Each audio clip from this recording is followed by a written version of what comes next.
Selamat datang di Visual Journal asik atau apa ya namanya, Visual Diary of Borneo Verando. Gue gak tau sih, gue belum nemu nama untuk ini, tapi mungkin by the time video ini upload udah ada namanya.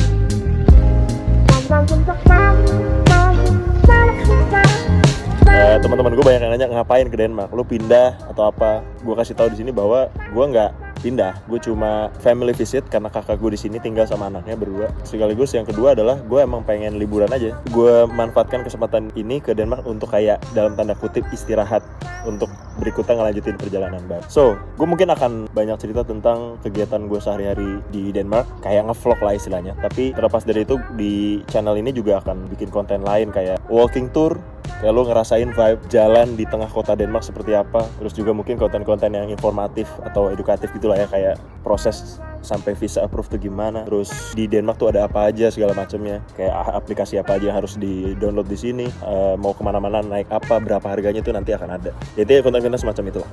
Gue sengaja beli tiket yang nggak langsung Jakarta ke Copenhagen karena atas alasan hemat. Walaupun pada akhirnya gue hitung-hitung nggak sehemat-hemat itu juga, hitungannya sama aja. Jadi gue beli tiket ngeteng gitu, Jakarta Singapura, baru Singapura Copenhagen. Nah, di Singapura gue lumayan rada explore dikit tuh, karena jeda dari gue nyampe di Singapura sampai keberangkatan gue ke Copenhagen itu lumayan panjang. Jadi gue punya waktu untuk keliling-keliling. Ini pas gue ambil kondisinya begini nih, si plastik gue udah di sini. Untung selamat lo nyet anjrit.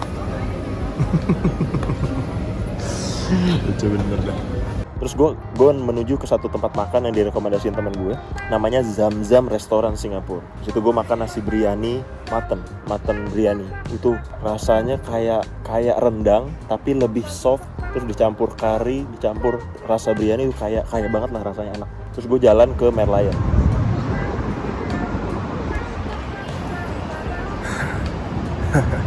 Jadi berada di Singapura adalah sebuah keputusan yang sungguh-sungguh impulsif, karena gue pikir beli tiket dari Jakarta langsung ke Denmark tuh boros, padahal ternyata beli tiket ngeteng ini nih yang agak boros. Jakarta ke Denmark itu bisa 18 jutaan, Singapura ke Denmark itu bisa gue dapat 14 jutaan. Tapi Jakarta ke Singapura tambah bagasi tambah semuanya jadi 18 jutaan juga. Jadi kayak kalau bisa milih, kayaknya gue akan ambil keputusan Jakarta Copenhagen langsung.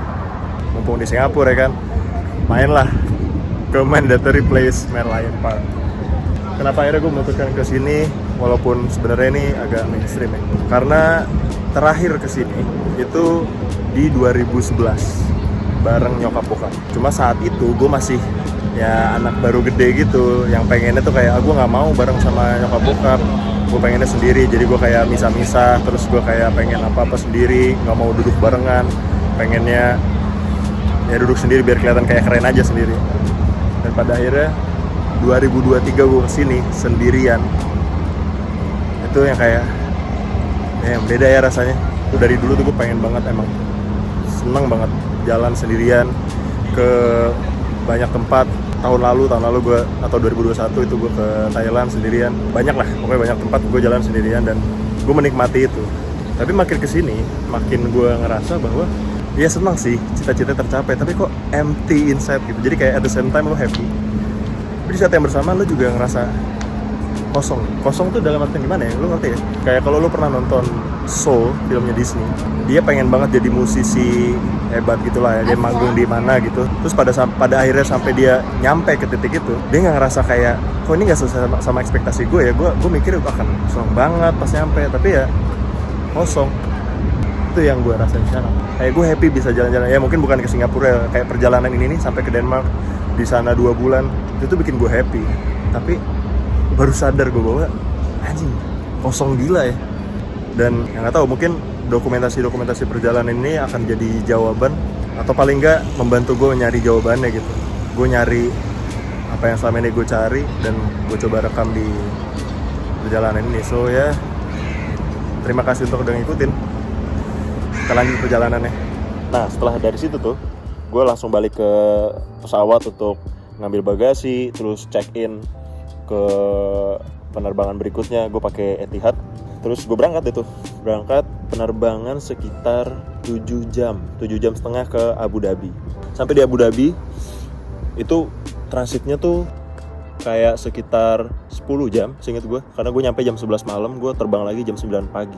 Tapi di antara itu gue gabut aja tuh, diam aja gue, duduk tidur lagi sampai keras gitu leher gue, terus bangun. Sampai akhirnya gue ngerasa gerah gitu kan, karena Abu Dhabi panas banget. Terus gue mau mandi, karena sampo gue tadi di bandara disita, gue nyari sampo, akhirnya gue jajan sampo Arab. Samponya masih gue pakai sampai sekarang, enak banget ternyata. By the way, mandi di Abu Dhabi panas banget coy, entah kenapa ya. Airnya tuh gue pikir salah ngarahin si tuasnya itu, tapi pas gue arahin ke kiri, yang harusnya harapan gue itu jadi dingin, malah tambah panas. Jadi sebenarnya dinginnya dia udah panas banget, nggak enak banget ya, mandi di Abu Dhabi. Waktu transit di Abu Dhabi nih gue ketemu orang, jadi dia duduk sebelah gue nih, gue tahu dia orang Indonesia karena dia sambil teleponan pakai bahasa Tegal. Gue nggak ngerti apa bahasanya, tapi habis dia telepon gue kayak mau kemana pak gitu, terus dia kayak itu saya pikir orang Filipina, orang Filipina.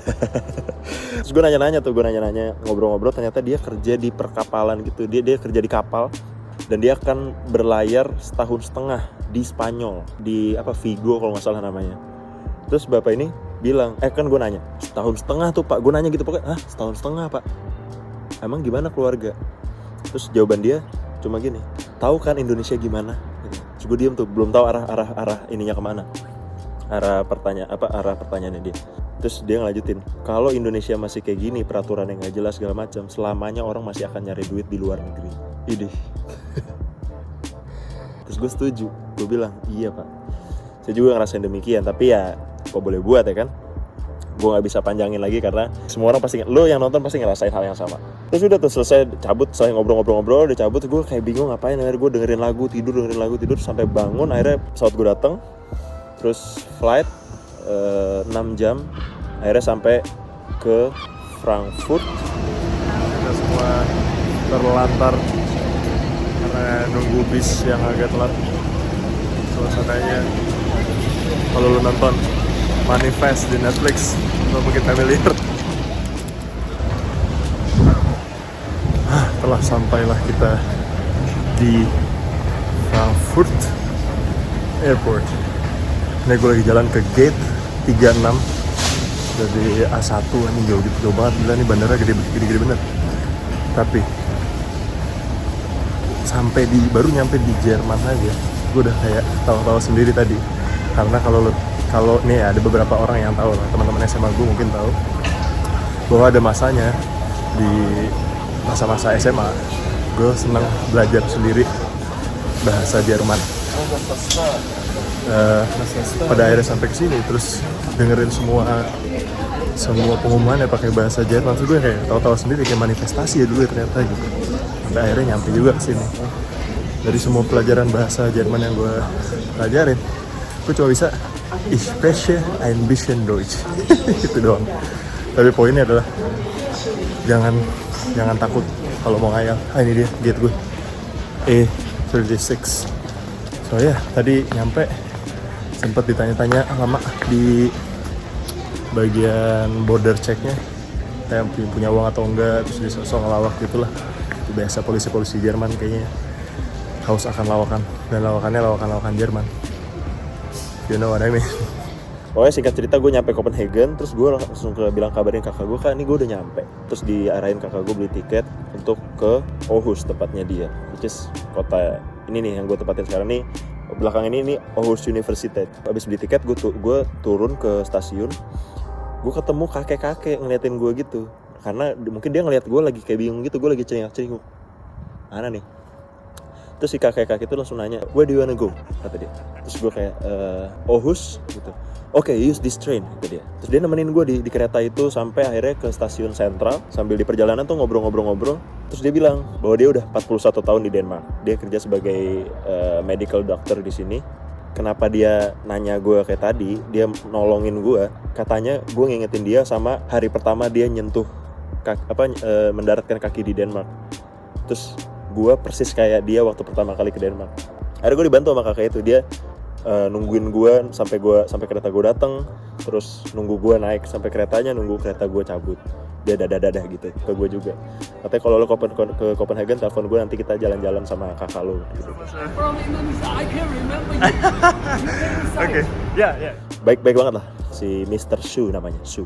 Nah, terus udah tuh gue di sepanjang kereta tidur. Tainya adalah pas nyampe Copenhagen itu udah jam 1 pagi. Jam 1 pagi kereta udah nggak ada taksi mahal. Jadi satu-satunya pilihan gue adalah jalan kaki. Jalan kaki tuh 40 menit. Bawa koper seberat 30 kilo, tas jinjing 10 kilo, kebelet boker, belum makan belum minum, taksi mahal, bis sama tram udah habis, terus jalan nanjak gitu. Sehingga rasanya kayak capeknya tuh double semua gitu. Cuma entah kenapa, di saat harusnya itu sengsara banget ya momen itu, tapi seneng aja gitu. Gue seneng karena kayak gila, gue siapa, mimpi apa gue tiba-tiba nyampe ke Denmark. Walaupun pertama kali nyampe Denmark gue dorong-dorong koper dari stasiun sampai rumah. Ini mimpi ke Denmark nih cuma mimpi-mimpi hayalan doang loh gitu. Mimpi-mimpi yang kayak cuma ngapain ya ke Eropa, oh ada kakak gue ke Denmark gitu doang. Sampai di Denmark gue nggak tahu mau ngapain. Walaupun gue udah nge-plan sih beberapa tempat yang pengen gue datengin, tapi itu tuh cuma sebatas kayak oh gue mau kesini. Belum tahu bener-bener mau ngapain. Jadi sampai detik ini, sampai gue ngerekam ini, itu gue masih yang kayak masih nggak nyangka gitu. Gila gue nyampe ya gitu ke Eropa.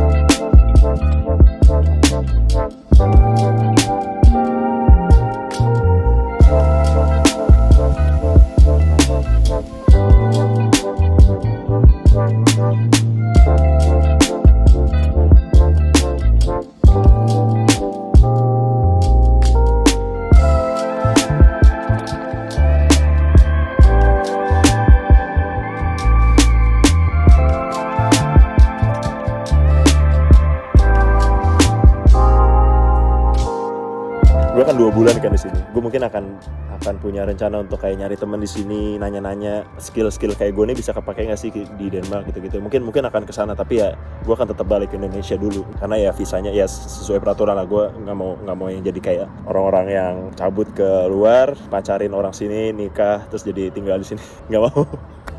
Nggak salah juga, yang kayak gitu nggak salah juga. Tapi gue pengen kayak bisa nggak ya pakai cara gue gitu. Kayak yang gue bilang waktu di Singapura, pas nyampe seneng gitu, tapi ya tetap ada rasa main ya gitu, kayak kosong gitu loh, kayak gue nggak tahu lagi mau ngapain. Yang gue pikirin sehari-hari adalah layak nggak ya ini perjalanan ini, kayak gitu. Ini bener nggak sih yang gue lakuin gitu? Apakah ini cara atau jalan yang bener nggak sih gitu untuk gue lanjutin hidup gue? Itu persis perasaannya kayak gitu. Dan mungkin ya lewat visual diary ini, gue sama lo bisa sama-sama nemuin jawaban itu gitu. Karena gue pengen rekam kan, gue pengen lo lihat cerita gue pengen lo lihat gimana perjalanan gue. Akan ada seru dan tidaknya tentu, tapi gue kayak ya udahlah, toh gue ngelakuin ini untuk gue juga sih. Dan ya here I am. Gimana menurut lo? Berhasil gak? Berhasil, lagian tolak ukur berhasilnya apa juga gue nggak tahu. Orang gue cuma kesini family visit dan liburan, tapi ya mungkin bisa gue katakan perjalanan ini berhasil ketika setelah perjalanan ini berakhir gue jadi tahu mesti ngapain setelah perjalanan ini, gitu kali ya. Oke, gitu kali ya, kita sama-sama sepakatin. Dan ya itu aja sih kayaknya perjalanan kali ini.